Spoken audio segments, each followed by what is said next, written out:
Olá pessoal, tudo bem com vocês aí? Biólogo Igor Maquieira na área, canal Ciência e Meio Ambiente. Pois é, vamos de informação, porque a temporada de furacões, tá, é uma das mais fracas nos últimos 42 anos, tá? 42 anos. Quem diz isso? Eu? Também, mas endosso, está endossado através de dados. Vem comigo, vamos junto para entender isso aqui. Então,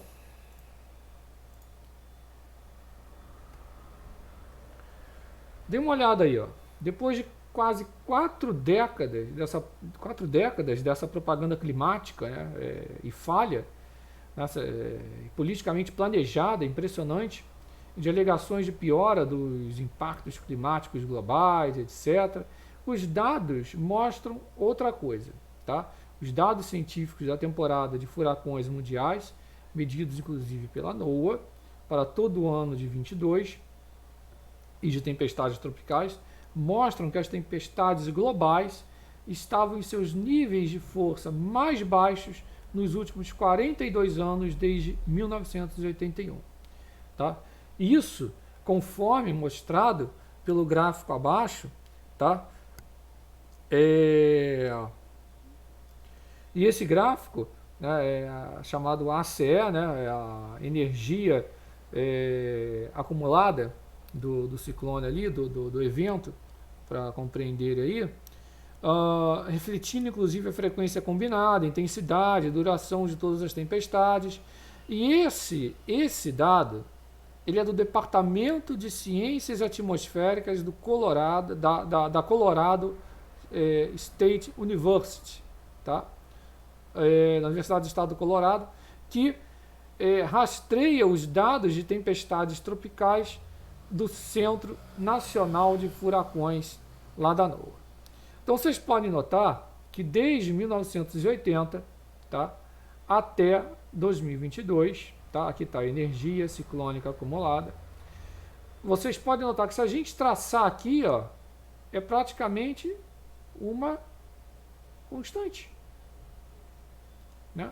Então não tem disso, que está pior, né, que está mais forte e não sei o que, né? Toda aquele vendilhão da mídia, isso não se procede. Aqui está a capa, né, abaixo da Colorado State University, tá, o Departamento de Ciências Atmosféricas, Projetos de Meteorologia Tropical, os dados são dali. Então, para vocês repararem, o resultado global dos dados do ACE para o ano de 2022 é cerca de 29% menor do que a média durante o período de climatologia de 30 anos, de 91 a 2020, rastreado pelo Banco de Dados do Projeto de Meteorologia Tropical da Colorado State University. Mais precisamente, o resultado da tendência de dados de força declinante de tempestades tropicais globais medida há décadas contradiz as afirmações alarmistas climáticas deficientes e sem suporte de dados de que tempestades tropicais e furacões estão ficando cada vez mais fortes por causa da chamada mudança climática. Perdão, né? Coloquei até mudança climática, mas é o aquecimento global. Tá? Estou colocando de forma didática, que mudança climática, novamente, eu vou afirmar isso sempre, é o que mais faz o planeta Terra. Tá? Agora, infelizmente, isso é falsamente divulgado pela grande mídia, né, propagandística aí do alarmismo climático e os líderes políticos. E não para por aí, porque a ciência da NOAA, ela mediu os dados de tempestades tropicais até o ano de 2022, demonstrando claramente que os furacões, de uma maneira geral, né, global, não estão tendendo a ser mais fortes em números, duração ou intensidade nos oceanos do hemisfério norte, hemisfério sul e o Atlântico Norte, como mostrado pelos gráficos também de dados, aqui o ACE, tá, para essas regiões oceânicas. Aí, a parte norte, tá, de 70 até 2022, aqui também,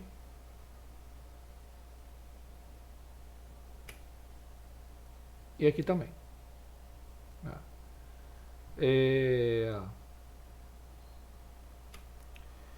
Então, né, eu vou demonstrar aqui a próxima imagem, porque o gráfico vai ficar pequeno, né, nesse slide, mas eu vou demonstrar esse gráfico aqui. O que esse gráfico ele vai falar para a gente? Vai abordar justamente que o número total de eventos climáticos globais e seus custos expressos como uma porcentagem do PIB não estão tendendo para cima. Isso contradiz também as alegações de tendências de custos crescentes, erroneamente exageradas pela metodologia falha, tá, e alarmista, que usa inadequadamente valores absolutos em dólares na tentativa de fazer essas comparações de tendências de custos. Então, os gráficos a seguir representam a análise do Dr. Roger Pilk, que aborda o número de eventos globais e os custos como uma porcentagem do PIB para perdas globais por danos causados pelo clima, abrangendo o período de 90 a 2022. Então, aí, ó, Global Weather and Climate Disasters. Então, vocês podem ver aí uma queda, inclusive, né? A linha tracejada aqui indica bem esses dados, né?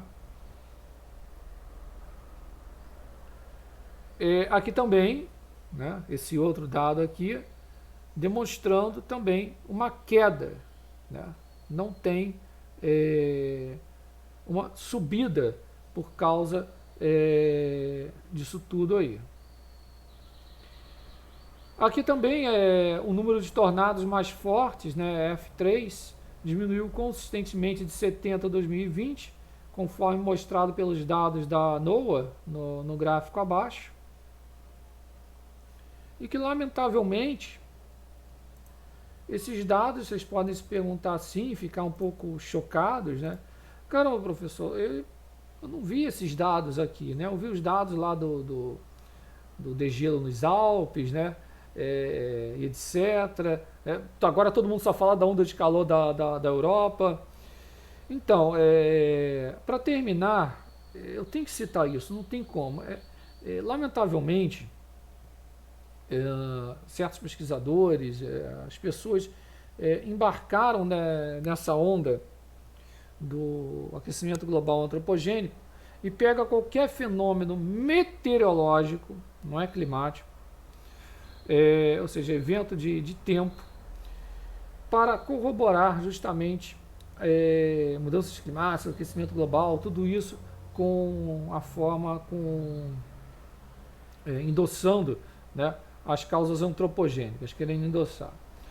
Agora, é impressionante, né, que vocês não citam esses dados, né, nos últimos 42 anos, dados que estão da Universidade de Colorado. Não citam, né, o ganho de massa de gelo na Groenlândia, Ártico. Tá? Ou seja, selecionam certos dados para demonstrar sempre o que convém. Hoje, numa matéria do UOL, com citação de uma, não me lembro o nome da profissional ou do profissional, citando o porquê que faz tanto frio em pleno verão no Brasil, né, e a onda de calor em pleno inverno na Europa. Não é assim que o clima funciona, não é mostrar coisas de gelando, esquentando, etc. Não é assim. Você tem uma história climática, né, endossada, bem endossada pela paleoclimatologia, que demonstra claramente, né, com cilindros de gelo, né, eu canso de citar o cilindro de gelo de Vostok, né, a paleobiologia, o período quente medieval, que foi muito bem estudado, né, que foi de 1 a 2 graus Celsius superiores a de agora, uma concentração de CO2 que não chegava nem a 300 partes por milhão, assim como nos últimos glaciais, né, foram mais quentes que agora, o período o Holoceno. Enfim, é lamentável, né, que o que eu quero dizer com isso? Que na hora de abordar, né, apesar de vocês chegarem e abordarem que mostrar né, iguanas congeladas, o pessoal, né, foram mais de 50 mortes. Isso último dado que eu vi dos Estados Unidos, né, de problemas que isso mexe com a nossa fisiologia, nessas temperaturas extremas abaixo de zero, né, com congelamento e etc. Pode levar à morte. Mas uma coisa me assombra muito, né? Ao mesmo tempo que vocês dizem, isso não endossa, né, não invalida a hipótese, não é a teoria do aquecimento global antropogênico, né? Mostrar lá as coisas congeladas. Aliás, isso, perdão, eles dizem que isso não tira o crédito, né? Que não invalida a hipótese do aquecimento global antropogênico, né? Mostrar aquilo tudo congelado. Mas é impressionante que na hora que vocês citam, né, a onda de calor, por exemplo, esse tempo mais ameno na Europa, e que foi explicado aqui no canal também, é só conferir os últimos vídeos, né, dá a entender, da maneira que vocês abordam isso, que aquilo está endossando, né, o aquecimento global antropogênico, né? A gente nota isso, né? A maneira que é expressado, a maneira como isso é divulgado, né? E né, a ciência se trabalha assim, né? A ciência não, é um cético, é um negacionista, não. A ciência se trabalha justamente com o contraditório, né? Você levanta uma hipótese, essa hipótese é testada, né? Depois do teste ela vai ser para ver se ela vai ser validada ou não, né? Resumidamente, a metodologia científica funciona assim, né? Então, seguindo a metodologia científica, a hipótese, que os gases, né, ainda chamaram de gás tóxico, gás carbônico, que os gases de efeito estufa, né, que estão aquecendo a Terra, modificando o clima, não por quê? Por que essa hipótese ela é invalidada pela paleoclimatologia? Porque se em períodos passados, períodos até recentes, né? Estou falando aqui de alguns 1000 anos atrás, né? O que é, por exemplo, 330 mil anos atrás para um planeta de 4,7 bilhões de anos. Nós tivemos temperaturas de 6 a 10 graus Celsius superiores às de agora, com concentração de CO2 menor que a de agora. Então, a hipótese é invalidada, né? Essa hipótese ela tem que ser descartada pela metodologia científica. Sinceramente, não entendo por que essa hipótese ainda consegue nem ser validada, né? Mas ser ainda, vamos dizer assim, acreditada, ganhar muito crédito numa coisa que inclusive mexe com a nossa vida, porque isso vai mexer com políticas públicas, né?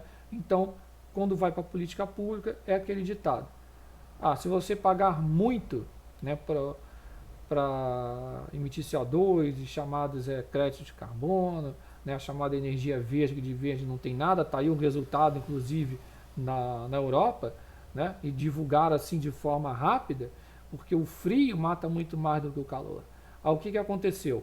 Justamente aconteceu que deu um alívio nas contas de energia, porque a Europa também sofreu com essa friagem muito forte, vai sofrer de novo, tá? Eu já alertei isso aqui, né? Vem outro evento desse, e lamentavelmente não tem ali a energia confiável, né? Chamado o gás russo, etc. Então fica muito dependente de fontes ineficazes, né, que a mídia vende como eficaz. É tão eficaz que desaba tudo, não consegue aquecer os lares, e as pessoas justamente vêm a falecer, justamente idosos e crianças, principalmente idosos. Se você gostou do conteúdo, eu até me alonguei aqui, mas faz parte, né, a ciência é isso. Não deixe de se inscrever no canal, ativar as notificações, partilhar bastante esse vídeo, deixe aquele like bacana. Quem puder realizar essa colaboração, o link já está na descrição.